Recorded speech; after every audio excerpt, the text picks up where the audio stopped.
It looks like I am live. Thank you so much for joining me, everyone, whoever is catching this live. I appreciate you and know that. Thank you. Those of you that are subscribed to my YouTube channel, because this live is on YouTube, it's on Facebook, and it's also on Instagram. And so I wanted to just thank you for subscribing. And if you're not subscribed, my question to you is, why not?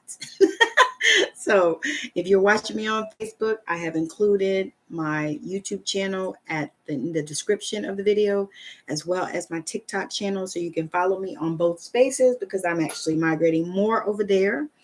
But I wanted to, just allow my people to know where I am, because I am just at this place where my account was cloned for the second time. The first time it was stolen. The second time it's cloned. And I am so tired of dealing with that stuff.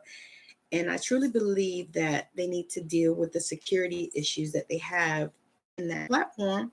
So I have decided that I'm going to migrate, because I can't deal with that. The energy is just too bad for me as far as that. Because people are, reaching out to me, of course, but I don't have access to any of those accounts.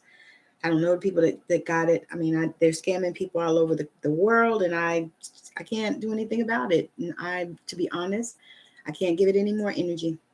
I just can't, because it's too much. It's not even serious. So if you have been affected by any of that, I apologize, but it really isn't my fault, because I was scammed and somebody stole my page, and then they cloned it. Somebody cloned it. So, I'm just done. I can't be bothered with that.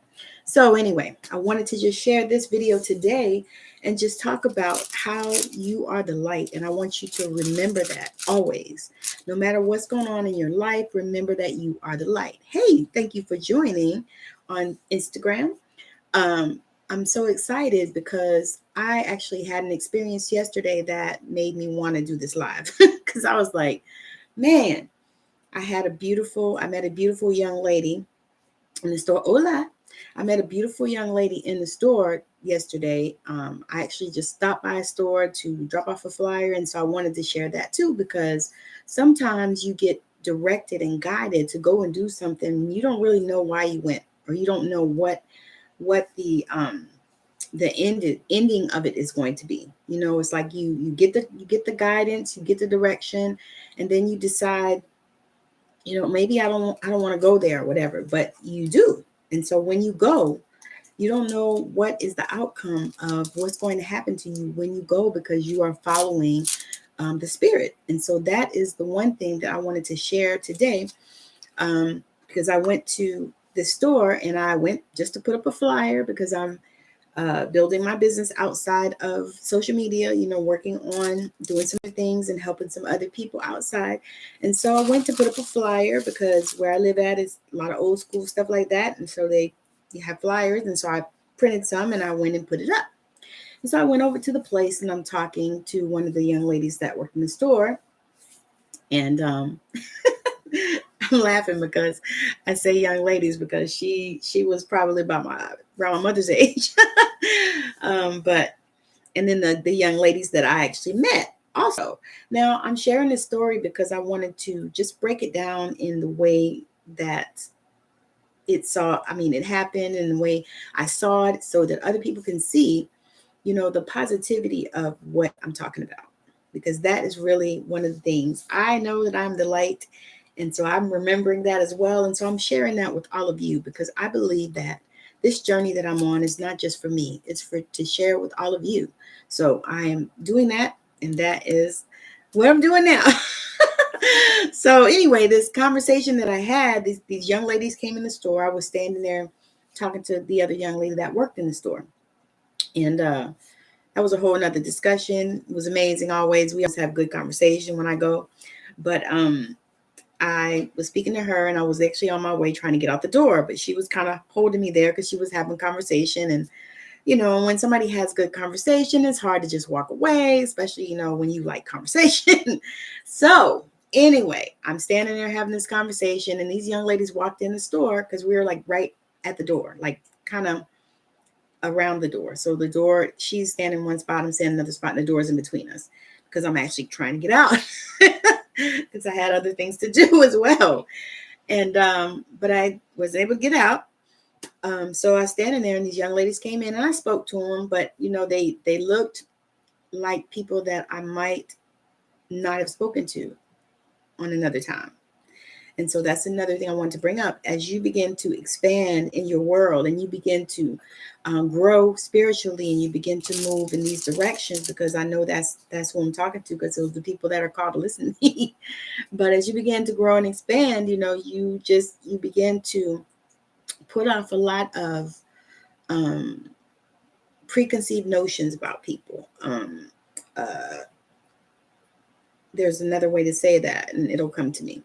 But you begin to put those things off, and you begin to open up and see people through the eyes of love, through the eyes of God, through the eyes of source, the universe. You begin to see people that way, And so as I was standing here speaking to the young lady, the other young ladies came through, and she went and walked around the store or whatever. And so by the time I was trying to leave again, she was coming back. And so she asked me about my hair. And so I said, thank you. She commented on my hair. She said, oh my God, it's beautiful. She said, how long does it take you to get it done? I said, well, typically, sometimes it can be 4 to 5, 6 hours, depending on who's doing the braiding. I said, but since I did this one myself, it took me probably 4 or 5 hours, because I did stop, I did braided some up, and then we had to go somewhere. So I put my hat on, and we went, and I came back and finished, but then I told her, it was a whole process, because, I washed it, and then I conditioned it and detangled it, and then I braided it, so it's a whole process. But, I'm here for it. And I decided that I enjoy doing it, just not that much. I need to do it every couple of weeks, not every week. But it's getting better. It's getting better. And I'm super grateful and super excited. So anyway, she was commenting on my hair, and, we talked a little bit about that. And then she said something that I was just like, wow. She said, I started looking at this stuff and this white privilege stuff, she said, and I realized that I've enjoyed a lot of things in my life because of because of the white privilege thing, and I said, yeah, I said, that's true, and so she said, because she said, I'm probably a lot older than you, and I said, you're probably not as older than me as you think. I said, because I don't look as old as people say, whatever. I don't really look my age. That's what people tell me, And so she's like, oh. And I said, because I looked at her and I said, you're probably my mom's age. Because y'all know what? That has always been a gift that I've had. I can generally tell people's age. Every once in a while, like the other day, I was wrong, way wrong. I thought the guy was way older, but he was way younger, but he was just so mature and so decent, And so anyway, but typically I'm good at that. I usually can pick that thing. I could tell you within a few years how old you are generally. And so I told her how old she was, and she was exactly what I said, because I said, you're probably about my mom's age, and she is. So when I shared with her that, she said, oh. I said, yeah. I said, she said, yeah. She said, I was born in 1950. And I said, yeah. And so is my mom. And she said, I graduated high school in 1968. I said, yep, my mom did too. And I was born then. She started laughing. She said, oh. But it was the funniest thing. And so in the conversation, I thought, wow, because I always think, wow, that people feel comfortable talking to me about that. And I'm always amused when I get to have these conversations, because, I just, we share some things, and I talked to her about how, women need to come together, because really that was why I was there, because I am creating sister circles, and I'm trying to do them in different spaces so that I can service more women, because I know that we need community, and we need help, and we need to come together. And I believe that if women come together, we'll change the world. And that was one thing that she said as well, because we both agreed on that. I said, she said, I believe. And I said, if women come together, we'll change the world. She said, yes. And then her friend came up, and she started talking, and she actually shared that she was Native American. And so that was like, it was like awesome. And, growing up where I grew up, we didn't have a lot of encounters with Native Americans. I mean, they weren't, it's like it wasn't reservation land and all that stuff. And so I learned about that as I moved out west and as I moved through North Carolina and different places where there are large Native communities. And so I realized that, Native Americans don't look like they showed you on TV when we watched years ago, and they didn't all have feathers in their head and all this kind of shit. So I realized that, they come in all shapes, sizes, colors. Yeah, all of that. And so, because I actually worked at the Phoenix Indian Medical Center, and I got to experience that firsthand with the large Native community that is out that side of the world.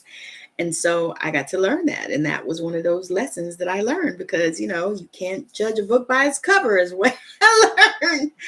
So anyway, this was the case. And so she shared, some things and it was just the most amazing time and the most amazing conversation. So I invited them to my circle that I have at that shop once a month. And I told them that, I'm looking for other places to do it as well, because I really know that there is a need for it, because women need to come together and we need to have community. And in my circles, I like to do, we like to talk. I like to allow everybody to have, their say and say why they came and what they came for and what they're looking for and where they are in their life. Those are the things that I ask people to share if they want to. They don't have to share if they don't want to. But I give everybody an opportunity to share. And typically this directs the circle. So the circle goes according to how the conversation starts. And so usually for some reason, and it's amazing, I truly believe it's the energy that I put out there for the circle also. But I truly believe that when people come together, especially women, when we come together, then typically we come together for the same thing. So like some of my circles I've done, it's been about forgiveness, and it shows itself. So I don't pre-plan them. I just plan to show up, and I plan to be available and to be open to what the spirit wants to happen at this time. And so I open up and I begin to do that. And so I started speaking to these ladies, and I said, I would love for you to come to my circle. I'm going to do it. Obviously it won't be the fourth Sunday in December, because that's Christmas. I said, hopefully it'll be the fourth Sunday in January. I said, here's my card. I said, you can reach out to me. I said, because I'm going to be creating some more spaces, because I'm feeling called to do this, because I know that women need that. We need it. But we had such an amazing conversation. And so I said that to say that for me, it was something, because, as an introvert, even though I do these lives and I'm on here and I'm on Facebook right now and Instagram and YouTube, and I'm doing lives also on TikTok, I am still an introvert. I said to a young lady the other day, I said, I think I'm an extroverted introvert. When I need to be an extrovert, I can be an extrovert. And I think probably that is also a result of my human design, which is reflector. We can be whoever we want to be. So I choose to be an extrovert when I do these lives, and I choose to make sure that my energy is on point. So that's another thing, when your energy is not on point, you can't do nothing. You can't do nothing. No thing. So this is what we're doing. So I'm just grateful, for that conversation and that time, because it was beautiful. And I thought about something. I said, if I had not begun to open up, and that's another thing I wanted to share. If I had not begun to open up to the spirit, if I had not begun to open up to all that I am and who I am, and if I had not begun to say yes in times that I might have said no. Okay. Rome was burning. Because y'all could probably see my incense across the screen. I was burning. I was trying for it not to come this way, but apparently it wants to come this way. So it is.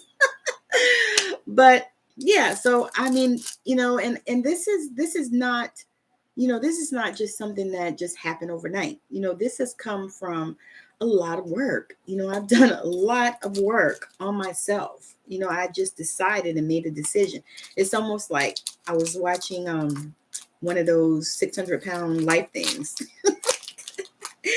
And the girl was talking and she said, I had to go ahead and make this decision. She said, I had to do it. She said, I had to start to lose this weight. She said, because it's just not healthy for me. And she was probably, I think she was 500 and something pounds, and she was probably about 5'2", short thing. So she was basically tall as she was wide. So for her to make that decision was just awesome. That she came to it, she came to it on her own. She said that it was just time. She had been wallowing in all this self-pity, and, she had traumas that happen in life, but hell, we all do. We all have traumas. We all have traumas, and sometimes we need help dealing with them, and that's where people like me come in to play, or, even psychiatrists, anybody that can help you, that can speak to you, and that is on the outside. Because sometimes, even with us as healers, I have a healer that I go to, and I have healer friends that I reach out to when I need help, because sometimes you can't help yourself because you're in the middle of it and you can't see, because it's almost like when you're in the middle of a storm, all you can do is just try to be, because you can't see in front of you hardly, so all you can do is just be. And so that's the space. It's like all I can do is just be. That is all I can do. But I'm grateful that I can just be. I'm grateful for that. And I'm grateful to be able to be in a space where, I can do that. So I was sharing that when I began to open up to spirit and really began to step outside of my comfort zone. Like I said, I am an introvert. So when I began to, be an extroverted introvert, and it's wild because people will see me, on these apps, doing these lives and stuff. And then I'll meet them in person and they're like, oh my, because I'm, generally subdued, and I'm not, I'm an introvert. I really am. And so, hey, thank you for joining. But yeah, so as you begin to do this work, and like I said, if you're looking for some help with it, I'm here. I am here. I am here to be the light and to help people heal and to help people move forward in their life, because I know how it feels to be stuck. Been there a few times. I know how it feels to feel like you're stuck and to feel like there's nobody that gives a shit about you. And I know how that feels. So I'm here for that. I have one-to-one sessions that I was offering $100 off for Black Friday. I decided to continue it. So if you're looking for, a one-to-one session, I have one-off sessions, which I don't typically like to do too many of them like that, because usually you need more than just one session. But if that's what you can do, that's what you can do. And so I have no issue with that, and I'll help you as much as I can. And I have different tools that I use. I am Reiki Master. I am Certified Theta Healer. I am Quantum Reiki Certified. I'm Radical Guide DNA Activation Advanced Practitioner. I'm also a Sacred Soul Alignment Certified Practitioner. So I have and a few other things that I can't remember right now. But I have all these different energy healing tools that I use. And so I may not, I use what flows, because I am an intuitive healer. So whatever flows through me is what is going to come to you. And I'm super grateful and super excited about that.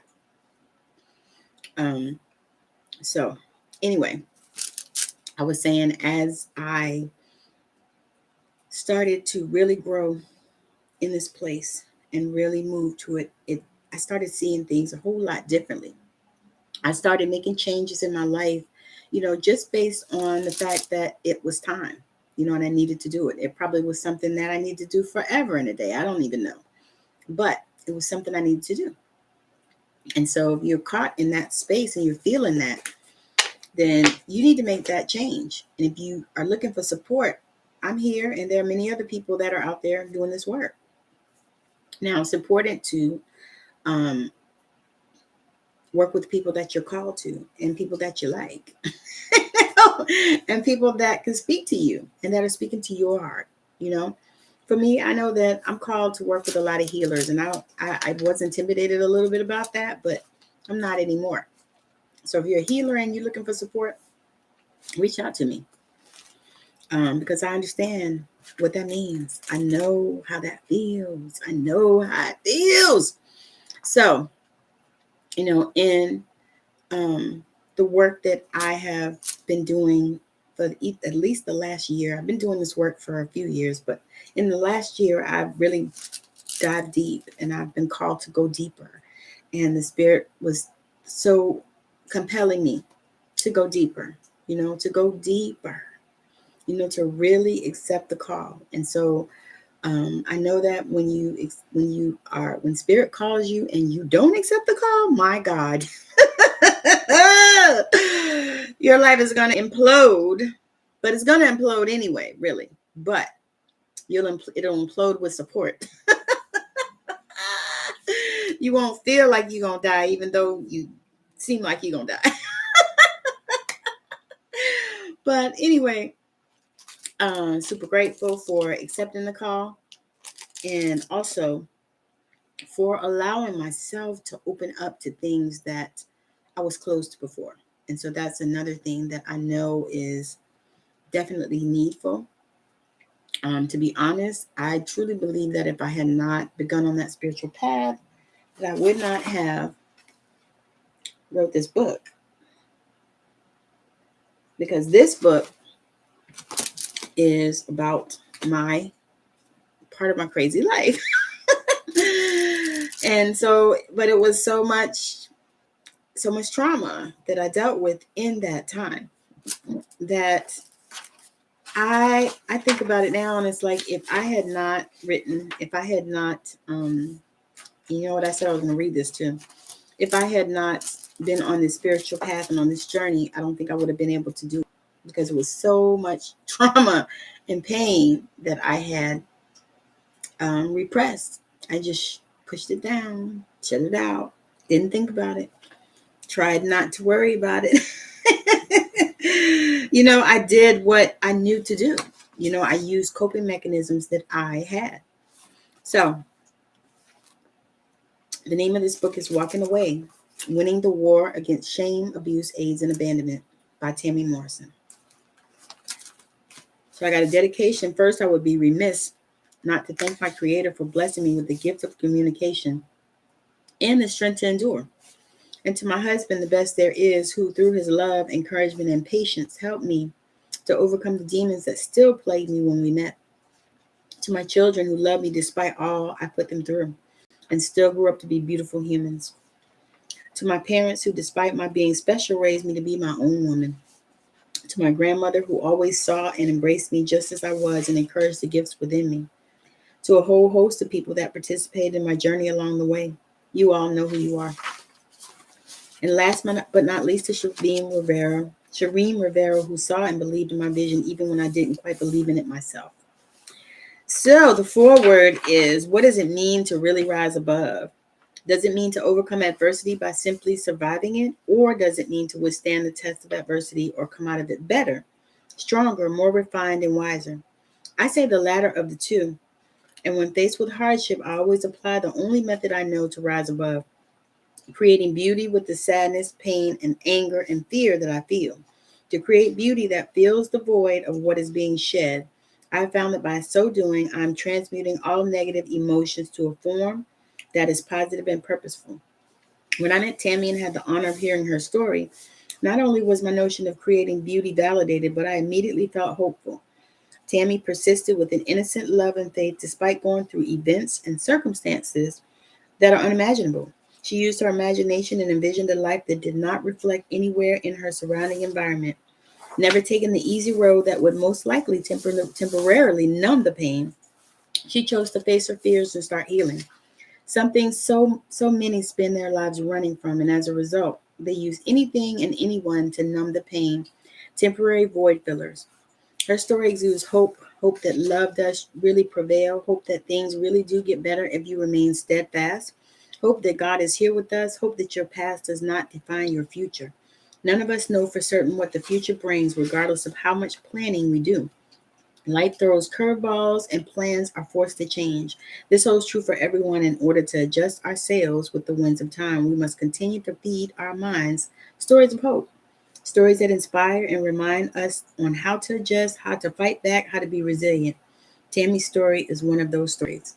Shireen Rivera, founder of Rising Above Publishing Services and best-selling author. So, chapter 1, the diagnosis. I'm going to read chapter 1 today, and then I'll come back on Thursday and finish and read chapter 2. And then we'll finish it next week because it's only 4 chapters. Love is patient. Love is kind. It does not envy. It does not boast. It is not proud. It does not dishonor others. It is not self-seeking. It is not easily angered. It keeps no record of wrongs. 1 Corinthians 13, 4-5. I had worked all day and I was so exhausted. I couldn't believe he decided at that moment he would go to the hospital after looking like the walking dead for 2 to 3 weeks. He couldn't wait until I was off work for a few days. I knew the anxiety I felt was not because of the trip to the hospital, but because of what we might find when we got there. It was almost like knowing you were going to be stepping into another portal. There was no need to fight it. It was time to own whatever this new twist in our life would unfold. I took a shower and put on some clothes. To make matters worse, it was raining cats and dogs. Thinking back on that day, it was probably appropriate. We let our kids know that Daddy was sick and we were taking him to the hospital so he could get some relief. Driving there was very painful that no words were spoken. I wasn't sure what he was thinking, and the sense of dread was so thick you could cut it with a knife. We took the freeway, which was the best and safest route to the hospital because the streets were flooded due to the heavy downpour. It was almost hurricane season, and for those who don't know what that means, there is a potential for flooding every time there is a hurricane on the horizon for inland areas surrounded by water. Although we were inland, we were still close enough to get a lot of rain, wind, and generally bad weather.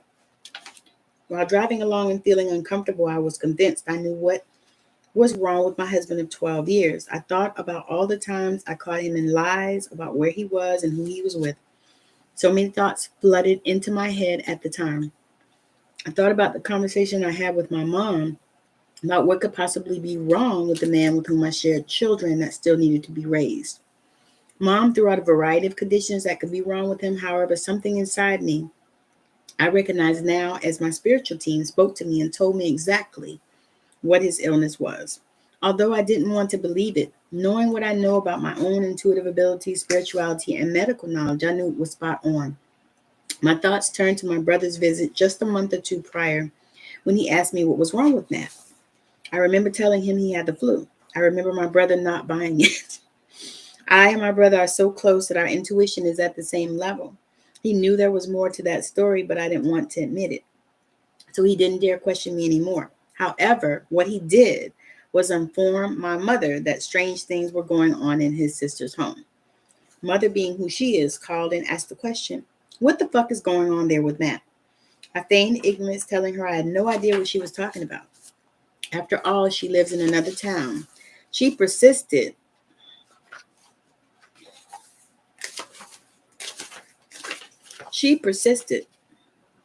Until she could get some dialogue from me regarding the situation. We went round and round with a myriad of diagnoses it could be. She said it could be sarcoidosis, MS, Lou Gehrig's disease, chronic fatigue, lupus. At the end of that conversation, I told her what my spiritual team had shared with me. She did not want to hear what I had to say. However, I still told her. I wanted to scream. It was karma and justice. I wanted to share with her how petrified I was, regardless of how I acted. I was raised to be a strong Black woman. The legacy of the strong Black woman is sometimes to suffer in silence and maintain her composure. I really had that down. Boy, did I have that down. The only issue you have when you live your life that way is you don't allow yourself the time you need for breakdowns. Thus, inevitably, a breakdown will occur. All of these things were swirling around in my mind as I drove together with my husband in the pouring rain to the hospital after working a 13-hour day. To say I wasn't in the mood is an understatement. The closer I got to the hospital, the more dread I experienced. I felt as if I was going to the guillotine. I couldn't wrap my brain around the fact that at 9:30 p.m. I was driving this sick man to the hospital after working across town at another hospital. So I preferred to embrace the silence rather than a meaningless conversation. Pulling up in front of the hospital, it became clear it was going to be a long night. There were barely any parking spaces in the emergency parking lot. In fact, I drove around for a few minutes until someone came out and moved their car. I knew in my mind that it was just procrastination at its finest. I told him to get out of the car and go in and register while I parked. He, of course, did not want to go in by himself. I was so exhausted. I was having a difficult time thinking through things. I was also thinking about the next day because I was scheduled to work another 12-hour shift. Looking at the number of people in the emergency room was no consolation to our plight. It became obvious that when we got out of there wouldn't be enough time for me to get some sleep and still go to work in the next morning. Walking up to the emergency room was like walking the Green Mile. I didn't know if it was because I was so tired or that I just wanted to get it over with and confirm what we already knew. We solemnly walked up to the window to register to be seen amongst the at least 3 dozen people and emergency vehicles pulling up furiously. Apparently, in the rain, there were quite a few accidents, and some of them had come to that hospital. So we knew we were in for an exciting, however elongated time in the emergency room. I was just hoping they would give him medicine that would help him, and in enough time, I could go to work in what amounted to as a few hours. After we checked in, we had a seat in the emergency room. Being there for about 2 hours and then being triaged to go back and wait in the overcrowded waiting room was too much for my overtired body. I told Matt I was going to get in the car, put the seat back, and lay down, and I would close my eyes in peace for a few minutes. I told him to come get me when they called him. I proceeded to the car, put the seat back, and lay down. Within minutes, I was asleep. Dreaming I was home in my bed, sleep actually came easier than I thought. As I lay back and feeling very grounded, imagine my surprise when it seemed like a few minutes after I had fallen asleep, I heard a loud banging on the car window. I awoke to see Matt knocking on the window. Matt looked scared as shit. As I unlocked the door, he jumped in the car and said with his voice crackling and shaky, "Hurry up, let's go, let's go." Still half asleep? I was trying to process what this fool was saying. I finally realized he was petrified, so I started probing him with questions to see what was going on. Apparently, he had been called back to a room, and the doctor actually had begun talking to him about the chest x-ray they had done when he told the nurse he wanted to get his wife because she is a nurse. I got out of the car, and he followed me back into the emergency room and then to the room he was assigned to. The doctor came in, immediately recognized me, and asked where I worked. I shared where I worked. I remembered him as a former resident at the hospital where I worked. At that point, I could see his compassion peeking out. He asked how long we had been married, some other probing questions like how many kids we had. The doctor advised us of what he found on the chest x-ray and what he suspected. He told us in a roundabout way, but as I look back on it now, it was full of compassion. He said that Matt had pneumonia, and that was why he felt so bad. However, he said the concern he had was the type of pneumonia. However, he stated that my husband had presumptive signs such as thrush in his mouth, which generally means that your immune system is not working correctly. Thrush is usually contracted by babies, and it is a fungus that creates white patches in the mouth. The doctor knew I would know what presumptive signs meant. He told us he could draw one more lab. However, at that time, consent was required to draw that lab. He also stated we could have the lab drawn at our private physician's office. At this point, Matt looked like a ghost. He literally looked like the blood had drained out of his face as the doctor confirmed his worst fears without confirming anything. He was like a bystander in the conversation between the doctor and me. When I looked at him, I saw fear. I tried to keep the conversation matter-of-factly, but I'm not sure if I accomplished that.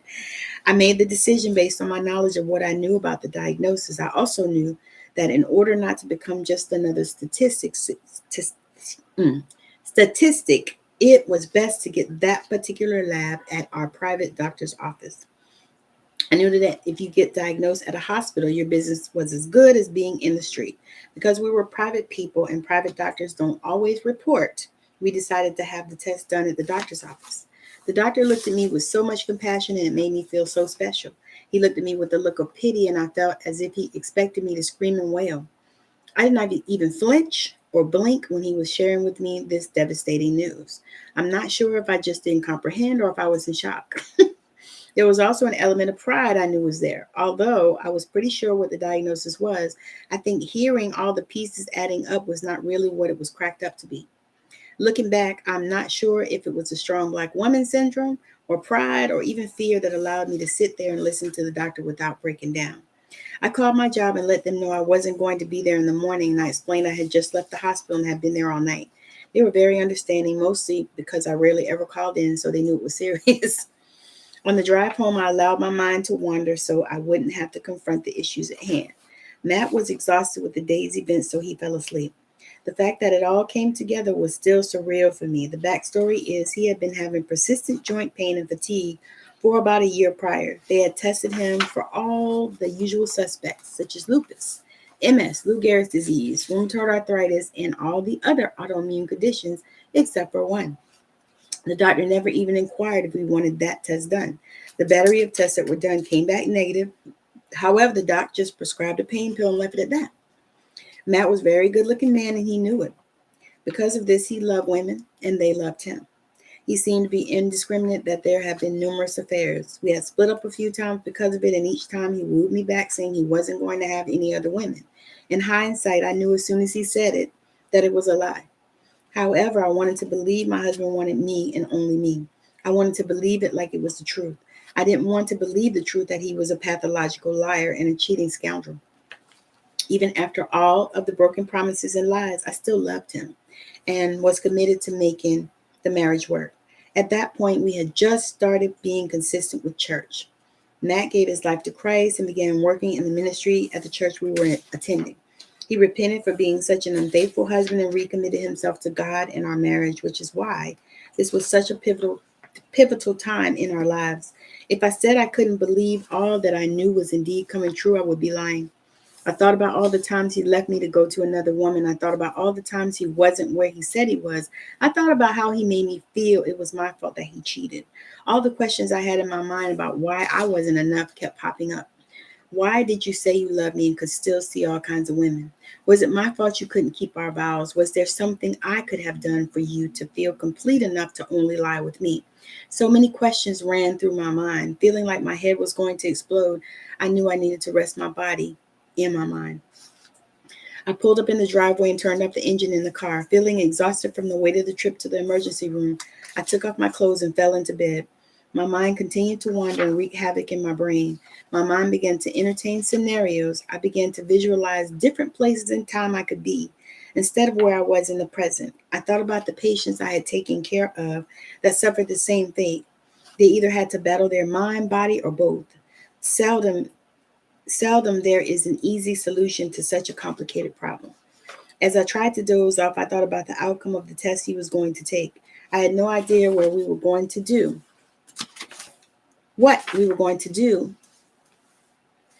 if it were to come back as I knew it would, positive. I did not know what I would tell our kids or if I would tell them. There were so many little caveats to this life-altering prognosis. I realized not all of it would be solved in one night. There was not much sleep that night and quite a few nights after as I tried to process all that was on my mind. Still not considering myself or well-being at all, I was so concerned with the fate of my husband. At times like this, I wish I hadn't worked in the medical field for so long. It's difficult to have faith when you've seen so much. I was careful not to speak about what I saw in my mind's eye as it may have not been based on faith. We really tried to live our life faith-based. However, times like these really tested us. We spoke faith and taught our children to speak life to situations. Here we were in what could be the fight of our lives, and I had no words. Rare as that is, it wouldn't be the only time I was at a loss for words. Thinking about the situation and what we may be faced with. This continued into the next day as sleep was evasive. Not knowing in so many ways prepared me for the journey. We already had an appointment set the next day with the doctor. I tried not to think about outcomes. I tried to be reassuring to my husband and be supportive of him. I honestly couldn't imagine what was going on inside of his head. I knew as a wife to him I had to take the high road and help him navigate what was likely to be a precarious adventure. We began to get ready to go to the doctor to see if this was a bad dream or a nightmare. Putting one foot in front of the other, we made our way through our morning, played with breakfast, had coffee, and started toward the office. This doctor also was a resident when I worked at the trauma center.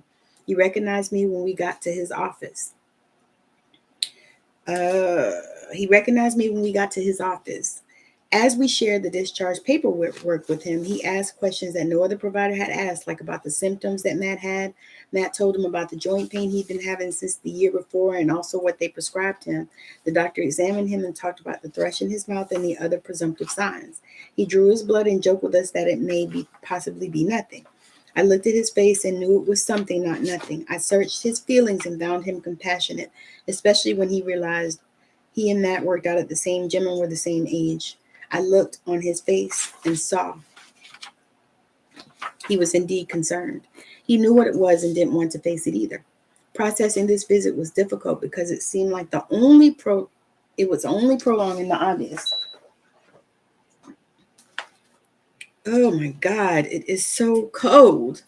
It's snowing right now where I am. I'm freezing. Processing this visit was difficult because it seemed like it was only prolonging the obvious. I didn't know what I wanted to happen. It was such an awkward time. I do remember Dr. Scott telling Matt he would do 3 lab tests and they would be able to have some answers afterwards. I stole a look at Dr. Scott and realized he already knew the answers. We left the office and went to get some lunch. I didn't feel like eating, but Matt was ravenous. We went to our favorite lunch place downtown and ate from a small buffet. The food is always amazing, and it was Friday's seafood buffet, so that made it even more special. Seafood is my favorite thing to eat, but on this day, however, I just picked at my food. I had lost my sense of taste. After we had lunch, we spent time walking on that beautiful last day of August. It was so rare to have a day that you could take a walk at that time of the year. It was usually hot, sticky, and balmy in August in South Carolina, but this particular day was an exceptionally cool, beautiful day, which should have told us something. We walked downtown and took a stroll to the art museum. We went in and looked at some of the exhibits. I think subconsciously we knew we needed to take our minds off the whole testing situation and chill. I was stuck in my head thinking of how, if, and when to tell the children the news was what we knew was the case. I didn't think it was proper to advise our children at the tender ages they were. The children were preteens and as such still had their youthful zeal. I really didn't want them to have to grow up as much as they would have to if we shared this secret. We rode back to our home, lost in our own silent thoughts.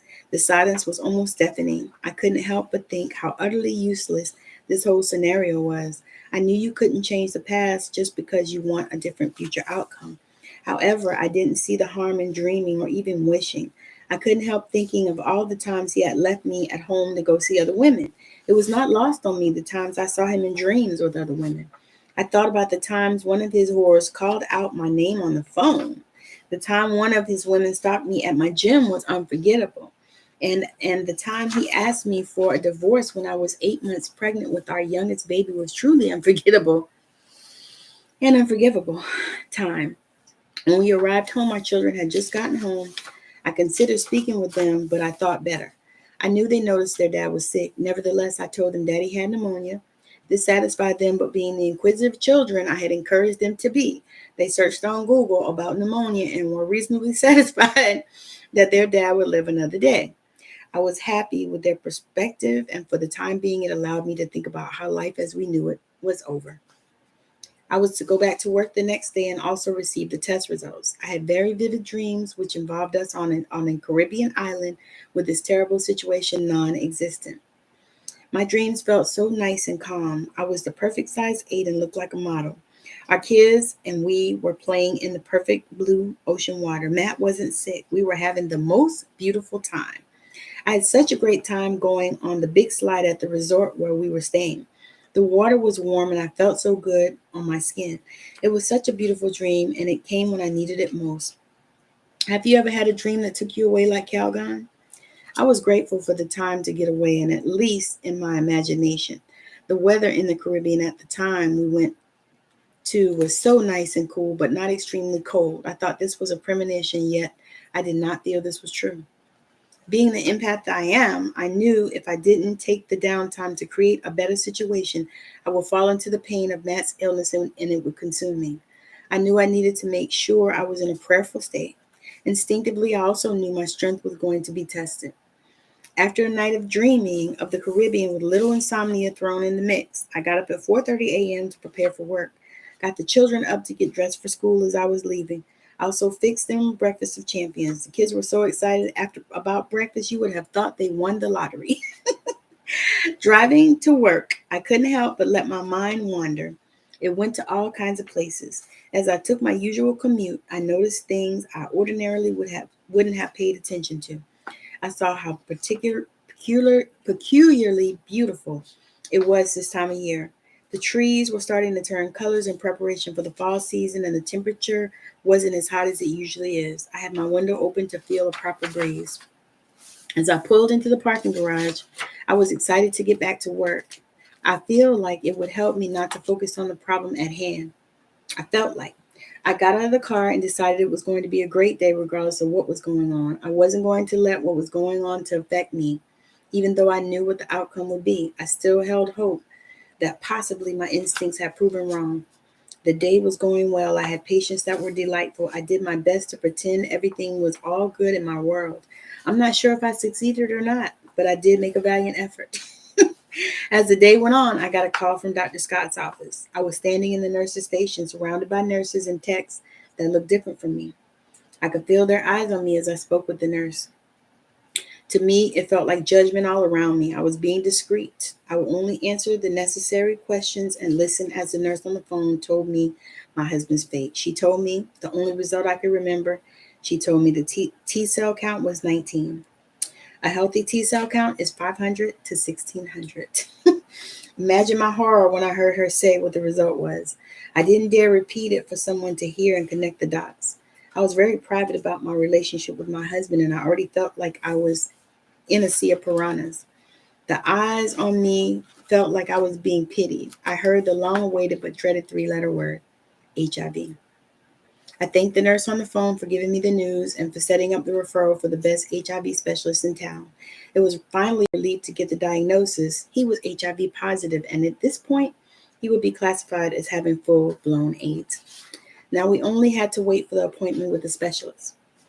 At that very moment, I couldn't think. I was so overwhelmed with grief that I went into the bathroom, turned on the water and the fan, flushed the toilet, and screamed and cried, begging God to heal my husband. I begged God for answers to questions I didn't even know to ask. As I stood in the battle ring of my life, fighting for my convictions and reality, the only thing I felt like doing to relieve the overwhelming mixture of emotions was to go outside and smoke. And I did. One cigarette turned into two, which turned into three. Thankful for the little bit of relief I got outweighed any qualms of smoking. I desperately needed an escape. So, let's see. How long is chapter 2?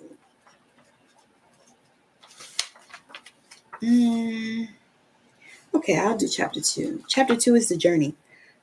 Sometimes it's the journey that teaches you a lot about your destination. Drake. I didn't even consider myself in the equation. I simply thought of how I could help my husband fight this terrible disease. I had taken care of so many people in the same situation, and now it was affecting my life. I had no thought of my own life at this time, although Matt was thinking of that. He told me he sensed I was not infected. He was also intuitive, however, he rarely embraced that gift. In retrospect, I think if he had chosen to accept that gift, he wouldn't be where he was now. Though I wanted to believe him, I didn't have time to focus on that. At this point, I was only thinking of him and how this would affect our family.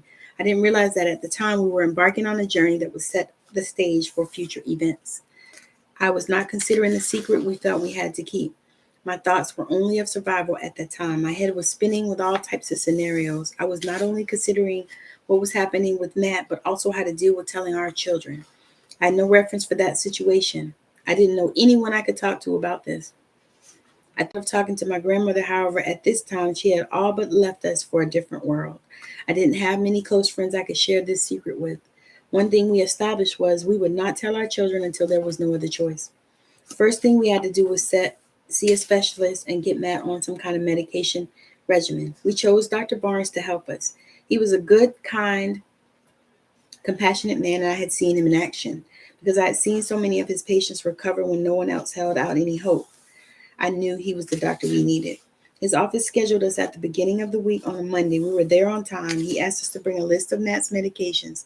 That was actually the easy part because apart from this dreaded diagnosis, Matt was healthy in that he took no other medications besides the Voltaren that Dr. Johnson prescribed for his joint pain the year before.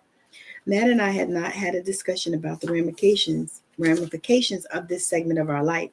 As we had done in so much of our life, we prefer to skirt issues, only deal with the things we absolutely couldn't avoid talking about. I took up the cause for asking the question I longed to ask since we began this journey. It probably wasn't a good time to ask the question. I asked Matt if he was sorry for being such a cheating and unfaithful husband. He did, and he did what he was so good at, tried to avoid answering the question. I knew he was somewhat out of his mind because of the immunity crisis. However, I also knew he liked to play the avoidance game as long as he could. He didn't like to confront his own mortality. It seemed to me he played Russian roulette with his life, really with all of our lives. In retrospect, I can't be sure he even considered what those reckless actions would amount to. On the way to visit Dr. Barnes for his first HIV appointment, we had no words. I was quiet in my own world. I think he just had no idea what to expect. The most important thing for him was how he looked in others' eyes. He had to keep up appearances and he lived a secret life so he wouldn't embarrass himself or his family. When we got to see the specialist, he tried to downplay everything so he could seem regular in their eyes. I had to explain to him that they knew why we were there, and there was no need to try to cover up the obvious. Being the compassionate professionals the doctor and his office were, the first thing they told us was we had come to the right place and Matt was not going to die anytime soon if they had their way. They also suggested I have my blood drawn so they could see what they were working with. No one in that office thought I could have escaped the dreaded disease since we had been married for 12 years. They never asked me any questions that could have been considered invasive, such as how often we actually had sex. I was fully prepared to answer those questions. I had perfected hiding certain aspects of my relationship to save face. They prepared me to draw my blood, which I must say is unnerving for me. I tell people that although I am a nurse, I still rather draw blood than have mine drawn. I am rather squeamish about it. I conquered the feeling by firstly not watching and by taking myself out of that place in my mind. I still had no thoughts regarding what I would do if I were to test positive. In my mind, it was impossible. I sat there as a nurse was able to get my blood on the first stick. I allowed my mind to go in sort of a meditative zone. I watched as she put the vials of blood in the blood bag for the lab to pick up. I half-heartedly heard her tell me the results would be ready in a day or two. After getting my blood drawn, the doctor called us both in his office to talk about the treatment protocol. There were a few more drugs available besides AZT, which was the first prevailing drug on the market to treat HIV/AIDS. The thing I liked about this doctor is he made sure his office provided education on what we were dealing with. They didn't just assume I knew everything we needed to know as a nurse. As we sat down with an educator, we were able to ask questions about treatment. There were so many variables and so many unknowns. Though they really couldn't give us any long-term assurances, they were pretty promising. Matt wasn't going to die. They were so compassionate and understanding, they made us believe everything was indeed going to be all right. For the first time in this journey, I believed my husband was going to be healed. For me, it was important to believe the best. I had a gift I used so much in my work, seeing things for what they were and not what they looked like. It was time for me to use that gift in my own life. We got ready to leave the office after being there for a few hours. The nurse gave us a bag full of meds they had gotten from the drug reps and expired patients. We only had to stop at the pharmacy to get the antibiotic for pneumonia. I had a feeling people knew just by looking at us. I thought about what our new normal was, and I had no idea what that could be. I didn't ask for this, and I had pleaded with him to stop sleeping around. I had another gift I didn't always share. I used to have dreams of my husband and the women he was with. I never saw their faces in the dream, just that they were women. I would tell him where he was and what he had on. It's like it would come to me. In retrospect, I realized I was trying to warn him of the impending danger. However, he thought I was using witchcraft on him. That would send me into full-blown laughter, and he would get angrier. None of that mattered at this point because what was done was done. All that was important now was how in the world could I salvage my marriage? I had stopped desiring him for a while now. When I realized a few years before he just wasn't going to stop sleeping with other women no matter what he said, I lost the desire for him sexually. We didn't have sex very often, maybe 2 times a month or less, even though I thought I would have issues with that. Because of my ravenous sexual appetite, I was content. We were busy with church and with raising the children. Between work, raising the children, volunteering at our church, we were super busy. Busy was what I thought our new normal was. Since our initial decision of not telling the children, I often thought it was the right course of action, even though I wouldn't do anything differently in this regard. I think children need to have the experience of being children without having to think about whether they're going to lose a parent. Our children were particularly sensitive because I raised them. I made sure there was no fighting, and it created a very strong bond between them. Now, I always had an amazing relationship with my Heavenly Father, so in some way I really didn't worry. On the other hand, my mind would go to so many places. I prayed consistently and spoke life over my husband. I had started working day shift, but Matt made it almost impossible for me to work in the daytime. He called me at work, constantly asking me where this or that was. I got a medicine keeper to set up his medicine so he would have the best chance to stay on his schedule so the meds would do what they were supposed to do. I envisioned my husband coming back to me, but in truth, I didn't hold up much hope.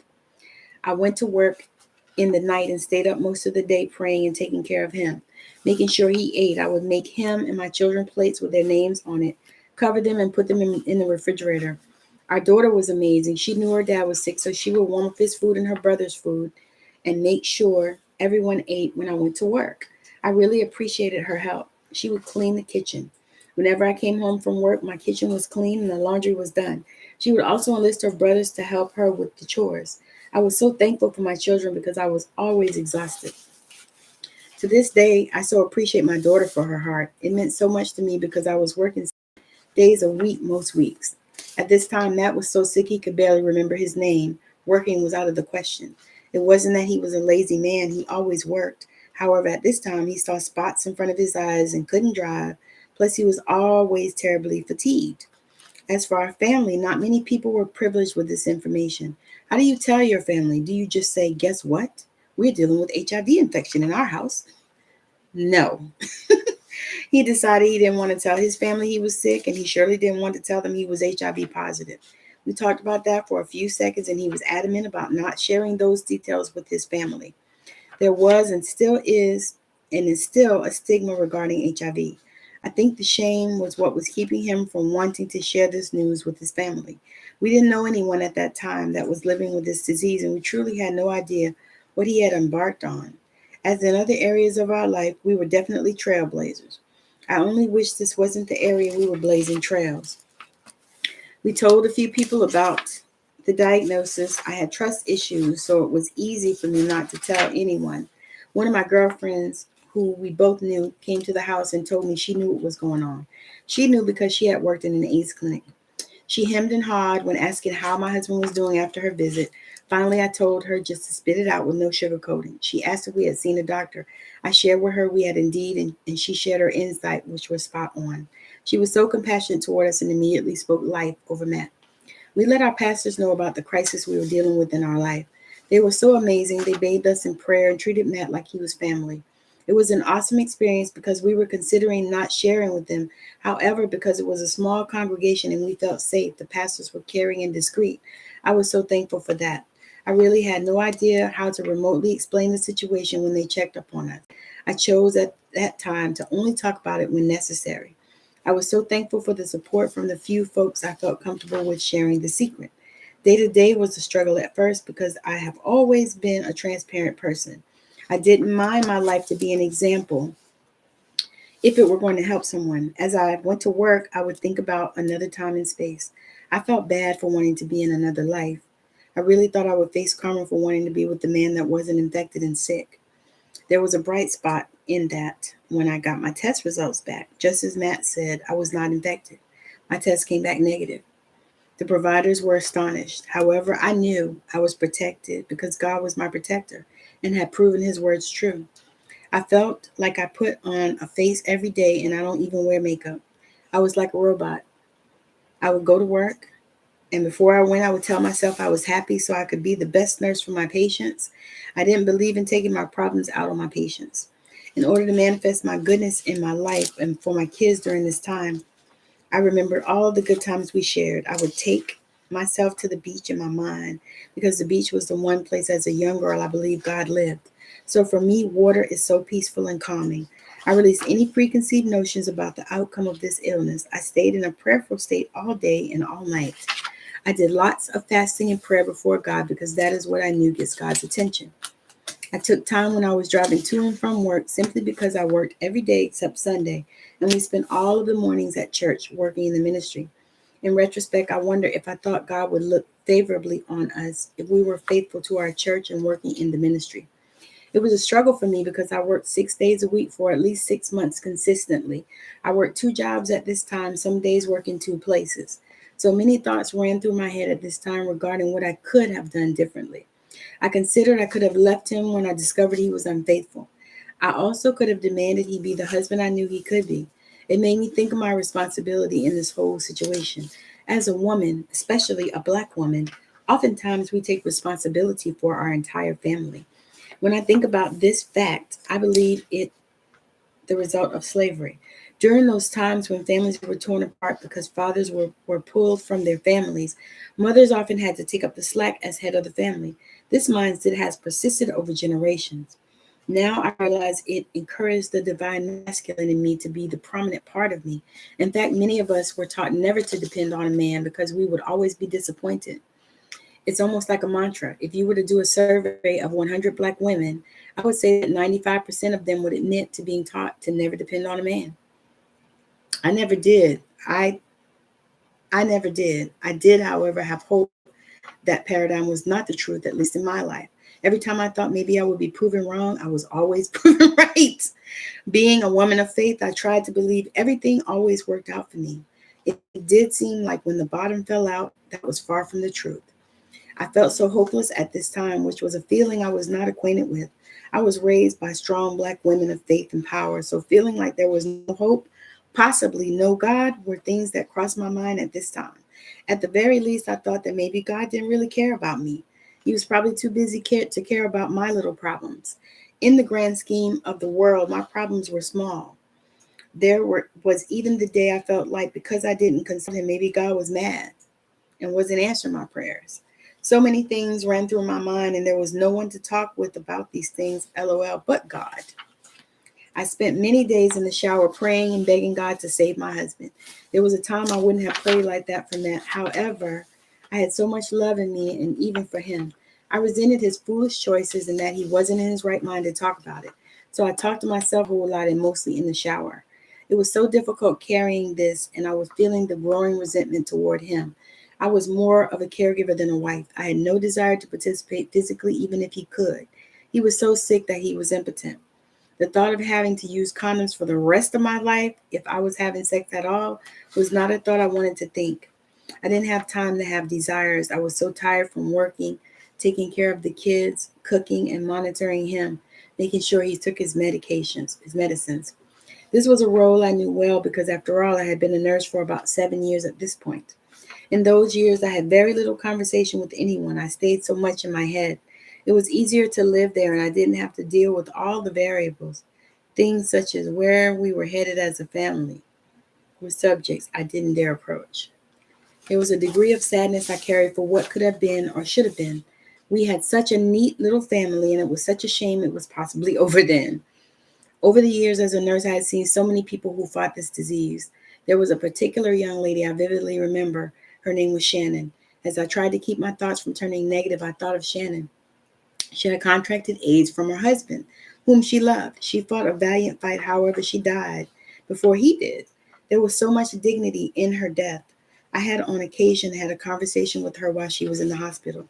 She was so graceful, and even at the point of death was staring at even at the point death was staring at her in the face, she still had so much love and compassion for the man that infected her and still claimed he loved her. I couldn't get with that. I just couldn't understand how she could forgive him even after he infected her. We had a couple of conversations, but by the time we had the last conversation, I understood. I see how she acted in his presence. He was super attentive to her. He visited her every day and was there for hours. They have 2 boys that are now growing up without their mom, but not without her love. She made sure they knew she loved them. I'm so grateful for the chance to know her and even more to understand she was loved. It was refreshing in a world of unforgiveness to see what I thought was ultimate betrayal forgiven easily. I allowed my mind to take me on a vacation at a time when life was simpler. In hindsight, I think those mental breaks helped me to maintain my sanity. I thought about the time we first met, were in love, and made love. This manner of thinking helped me because I had no idea what the future held for me and for us. I began to consider so many things because I'm a thinker. I needed, not wanted to think always. It's what I had always done, and it seemed to serve me well, just not this time. Not having anyone to bounce any of my stuff off of was not easy. I thought about the issues I would have loved to discuss with my husband, but he was off in his own world. It was as if he had dementia. He couldn't remember anything I told him from day to day. It was like dealing with a 5-year-old. I was quickly tired of playing the game of talking to him every day, telling him the same thing. There was not much conversation for the few months when he was so sick. Thinking back on it, I don't know how I made it. Being a person who loves conversation, it was terribly difficult for me not to have anyone I could talk to about it. As he began to get better, he got his appetite back, gained back some of the weight he had lost. He started working and making some money. We continued to go to church, and I was hoping it would solve some of our problems, that he would be able to keep his demons at bay. We hoped that since he was feeling and looking better, he would realize he dodged the bullet. He had been given a second chance at life. I began to notice that was starting to act like his old self, and he was being subtly, emotionally abusive like he was before his illness. It came on a little at a time. First, he would start by not wanting to talk when he knew I loved and still loved good conversation. He was having difficulty with discussing the future. I was generally optimistic about everything in life, even the trying parts. However, he just did not want to engage in my talk about our future. Only in hindsight did I see this. I thought he was just being the jackass he was, but it didn't occur to me that at that time he was preparing me for the end of an era, our relationship. So I'm going to um, read chapter 3 and 4 when I come back in on Thursday to do this live. I'll be back in probably Thursday morning to do this live, and I'll read chapter 3 and 4, and I'll talk about some more of growth and challenges and how to navigate what the Spirit is calling you to do. Because I truly believe that if you are on this journey and if you are watching me and you are feeling the feel and listening to the messages and answering the call, then you're going to be fine. It's going to be fine with you. Everything's going to work out as it should, as everything does. We just have to know it and believe it. So with that, I'm going to exit. Thank you so much for joining me. It's been a blast, always a blast. I did not intend to be on here for an hour. I actually had another thing I wanted to do. There was somebody else doing a course or something, but you know what? Another day's journey. And that's the other thing, give yourself grace. We have to give ourselves grace. I was watching a beautiful young lady yesterday talking about how she had gained some weight and all this, and she needed to lose it and all. And so I just told her, give yourself grace. I said, because that happened a lot in the pandemic, especially because people were home, they're eating more, not exercising as much. We wasn't working. A lot of people weren't working. I was, but a lot of people weren't working.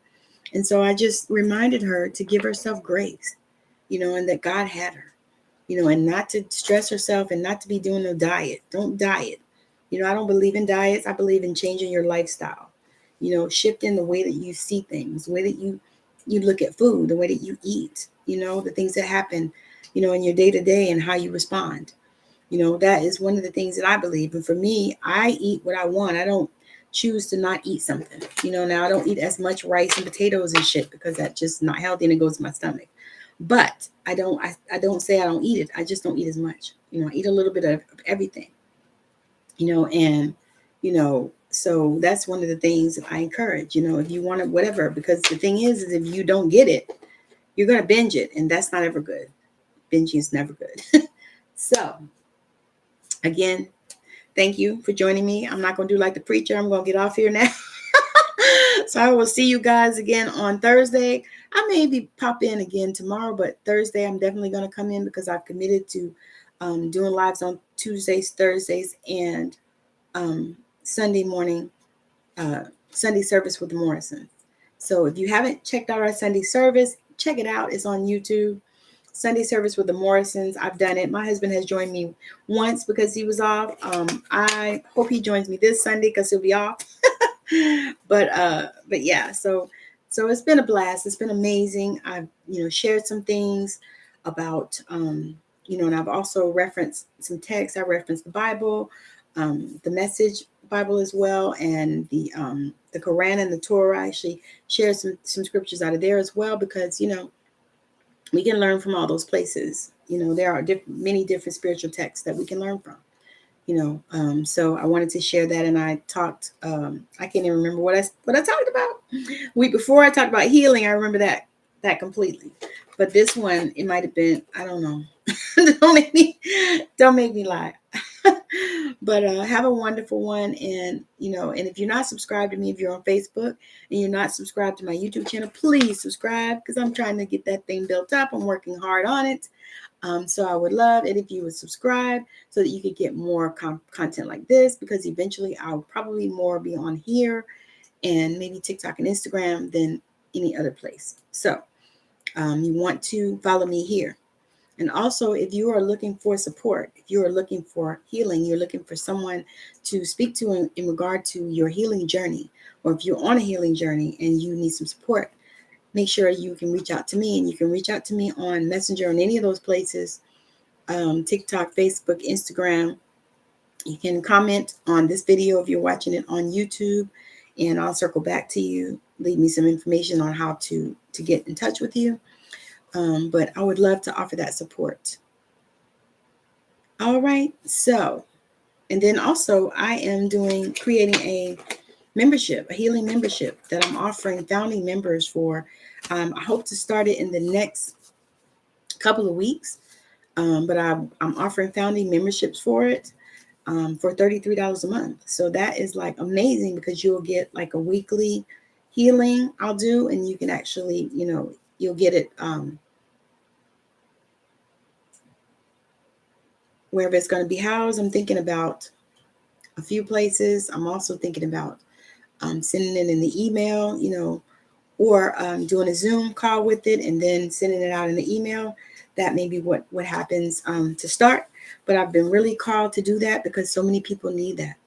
And then what I'm going to do is each month I'm going to do a random drawing and draw someone, and so that they can get a free healing session with me, a one-to-one session of their own with me, because the healings, there'll be group healings, of course, but we'll cover all kinds of things. I'm going to either cover also like building your intuition and all that stuff, because y'all know that is one of my jams.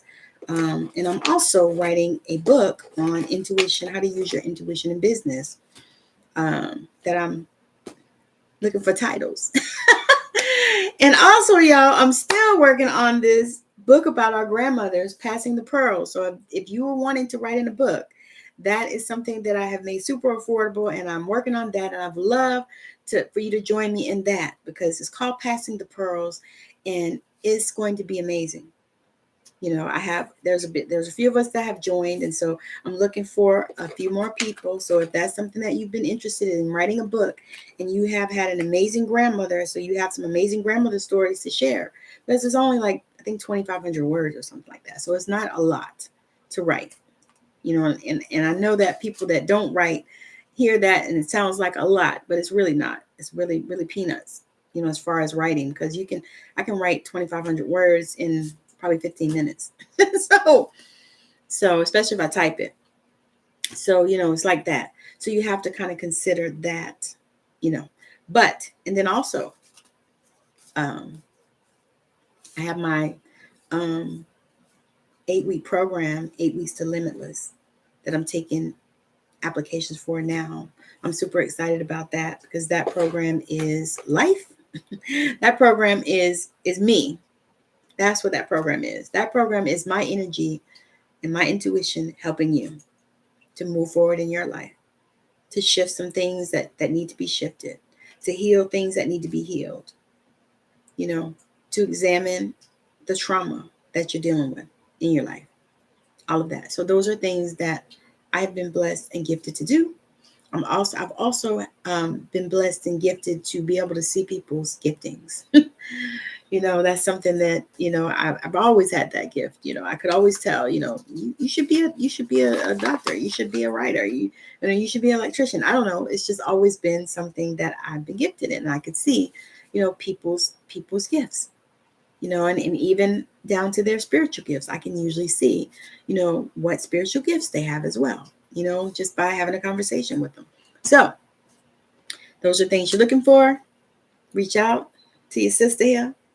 So again, thank you for joining me. And I'm so excited. We are going into the last month of the year, y'all. Oh my God. So I don't know about y'all, but I am planning for it. And I'm also planning for 2023 because there are some things that I want to do. The membership is one of them because I'm feeling called to that so heavily. And I really want to work with women. So I'm creating the sister circles so that women can join me.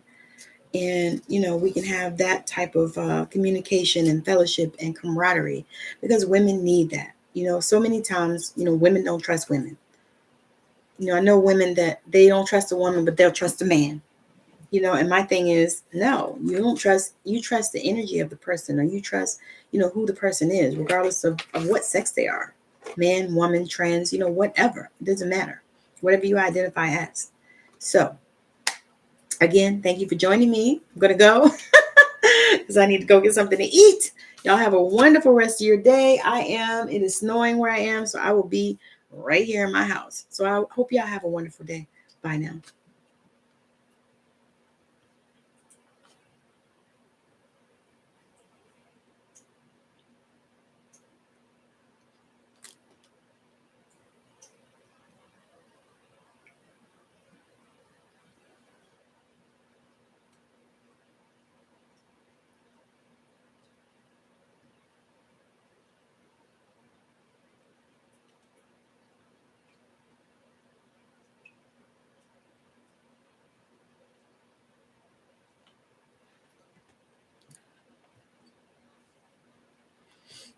Oh, shit.